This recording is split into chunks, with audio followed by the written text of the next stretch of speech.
Over to Justin O'Brien right now. He's on the ground with some people who are being evacuated. Justin, what can you tell us?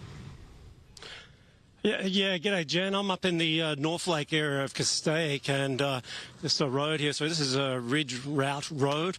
I drove about 2 miles up that road.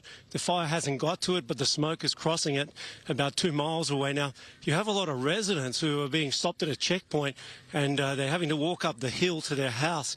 They said a couple of people we interviewed saying that they just wanted to grab a few items. But interestingly, you've got a lot of people out with their garden hoses trying to get prepared and defend themselves in case something happens. And here, if you have some sound here, you can listen. As quickly as safely as possible, mandatory evacuations in this area. That's the Sheriff's Department deputies going around telling people that there's a mandatory evacuation. Now, I have a gentleman over here who said he'd have a chat to us. Mate, what are you doing here? I'm trying to cover the walls and the roof with water. I'm trying to, if I could try and save it, I'll try and save it. I'm not just going to give up by leaving. So, until it reaches my wall, I'm going to stay at the house. You're determined to stay? Yeah, 100%. Until it reaches my back wall, I'm not leaving. Right. Even then, I'll think about it. Okay.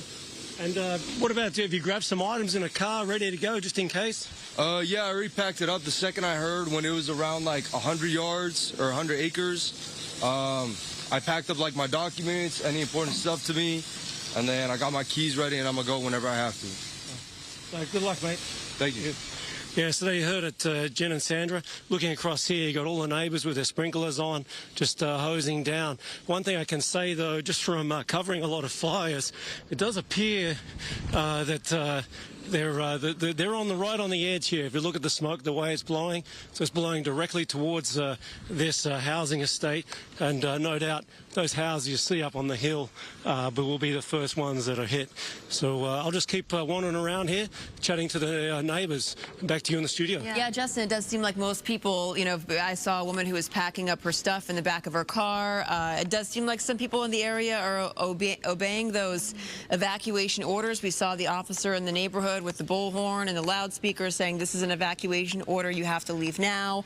Obviously not advised to stick around, like that gentleman said, until the flames approach your wall. That is not something that you should be doing, frankly, at this moment. Just heard from Deputy Jensen right there on our air saying, please go. Ladies, this is not a joke. Sandra and Jen, we've got another resident here who wants to have to say something. Are you not concerned, or what are you doing? We are just hosing our house, like put as much water as we can, because we cannot even, I think we need to leave soon. So we're just making sure that before we leave, that at least our essential and at least protect our house a little bit. Okay. Yeah. So you are going to evacuate? Yeah. Okay. Yeah. As soon as the officer said that we will evacuate, we will for sure follow them. Okay. Yeah. Good luck. I hope you're safe. Thank you. Yeah, as I said, everyone seems to have the same sentiment here. They're going to stay till the last moment. Got another gentleman here doing the same thing, watering down his trees. Excuse me, mate. Can I have a word with you? How close are the flames right here? They're quite a way away, about a mile away, mile and a half, I think. I'm not too sure. Right. Are you watering down your house? What's your plan? Well, I got the pets loaded in the car. Son, pets in the car. We're taking off. So, see ya. Good. And how about yourself, mate? Keeping everything soggy. And what's your plan? Are you going to stay or go? Stay for a bit, but we'll be out of here. You're not taking any chances? Nah, stuff can be replaced. Yeah, great. That's the sentiment out here, Sandra and Jen. So I'll just